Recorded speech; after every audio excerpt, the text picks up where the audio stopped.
Okay, you're listening to and watching the Bidin podcast with me, Isaiah, and I'm assuming Zan Azli. Yep, that's me. What are you talking about this week? Talking about, well, I would like to say that the United States of America are good friends with the government of Malaysia. Obama visiting Malaysia lah. Yeah.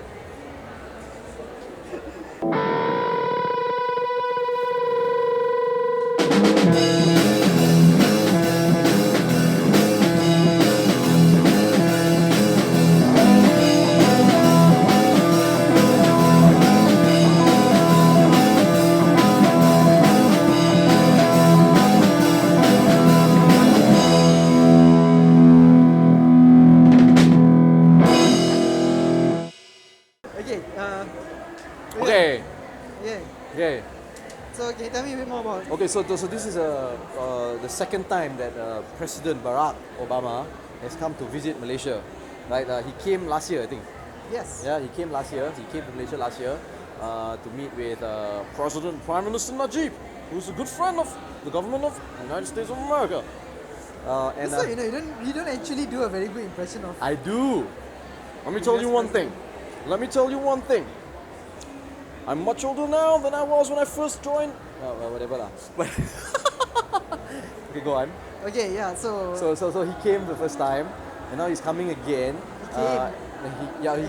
He came and left. And he came right at the point when the ASEAN summit was happening in Kuala Lumpur, yeah. right? And he attended the ASEAN summit. So I guess he sees ASEAN, Southeast Asia, as a very important region that he needs to sign the TPPA. You know, I mean that's what they say, right? He's here to try to persuade people to sign the government to sign the TPPA. Yeah, the thing is, Southeast, a few of the Southeast. But of course, this was not in the agenda lah during the press conferences and all that. Not the public known agenda lah. Yeah. Like publicly. Of course. Yeah. So anyway, like when he had a question and answer thing going on with some youths of Malaysia. YCL, the Southeast Asian Leadership Initiative. Yeah, he said you know that it's his office. He's the one that initiated that program. Oh yeah. Yeah, so that's why every time he comes to Southeast Asia, he will meet with the YCL members. I think it's a good idea. It's a good program. Yeah, and one of the youths were asking him like, hey, are you going to raise the issue of transparency and the PAC with the Malaysian government?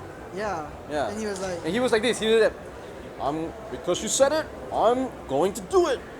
Of course, initially I was planning to do it anyway, but because you said it, I'm definitely going to say it. Well, see, that's the thing. So, who am I talking to? Barack I'm Obama. so confused already. Like, oh man, first I thought I introduced Zan Azli, but then like, You've got my assumption was wrong. You've got a special guest today. My assumption name's was Obama. wrong. Yeah. Okay, so do you think it matters that he's going to bring it up with the Prime Minister Najib? Well, let me tell you one thing. Countries that are more transparent than others tend to do better than the others. No, I think it doesn't matter if he raised it or he did not raise it. As long as in the public and in the media, it is talked about by him and it's covered by him, it's enough to have pressure on the government already lah. And at least to create awareness lah. Because everybody's eyes and ears will be on him. So if he just says it, he mentions it, even if he doesn't speak to Najib about it, I think it already makes a difference. Yeah. Okay, that's cool. Yeah, but of course, if he actually says it in more specific details, saying that I don't like it and you should, do something about it, it brings a bigger impact lah. Which he didn't. He really said it in very, very generic terms. When he answered the boy's question, it was very generic terms lah. Yeah.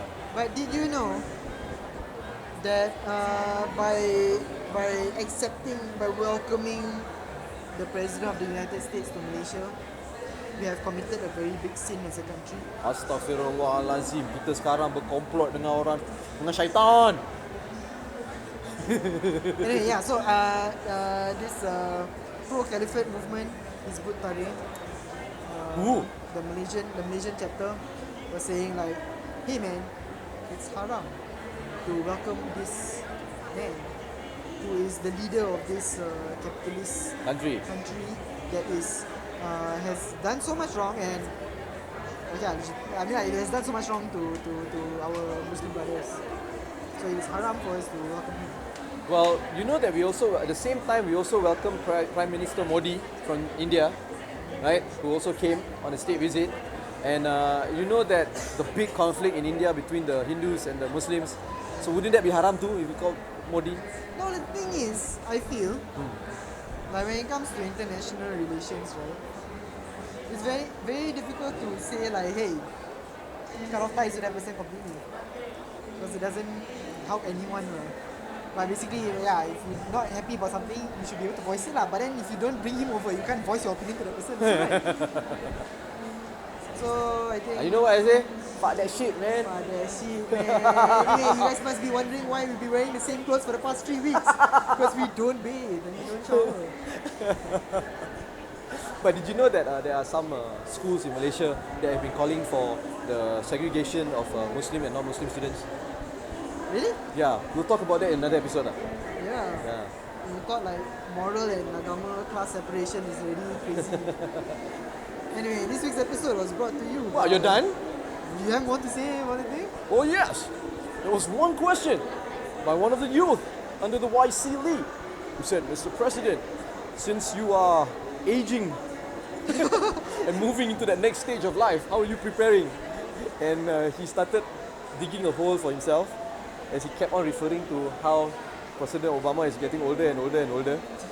And Obama was like playing to it as well. It's like, thank you very much for saying I'm old. And he's like, let me tell you one thing. I did not have any grey hair when I first, with my first term of the presidency. But now I've got a lot. And it was funny lah. I just wanted to mention that lah. That's funny. Anyway, this week's episode was brought to you by... Why are you trying to end it so fast? I like Obama. Really? Yeah, I voted for him.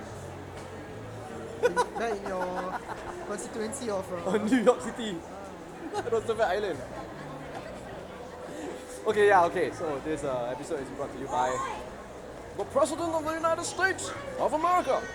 No, it wasn't. You say something like that and people will like come at us with like, oh man, this guy is being backed by the CIA. Look, did you know that there was reports saying that there were like a bunch of suicide bombers in Malaysia during Obama's and all these leaders' visits. And it was actually a leaked memo in the police force, and the IGP came up actually confirmed that the memo is correct and true, but they're on top of it lah. Okay. Yeah. Wow, I did not know that. You didn't know that? It was reported I'm all more over. concerned with them investigating who leaked that information. No, but they didn't say that though. They just the IGP actually acknowledged, yeah, this is true. It was leaked, yes, but we're trying to confirm things and we're trying to stay on top of things. Wow, it's a very strange turn of like how we choose to prioritize investigations. Okay. So this week's episode has been brought to you by the President of the United States of America. Not really. Anyway, if you like this episode, share on Facebook, Twitter, whatever. You can find us on those platforms. Yep. Um, Share this episode. Even if you don't like it, so just share us to put your friends through some Hell. Yeah. You've been listening to and watching the Fat Bidin podcast with me, Aizil, and I'm assuming Zan Azri. Goodbye.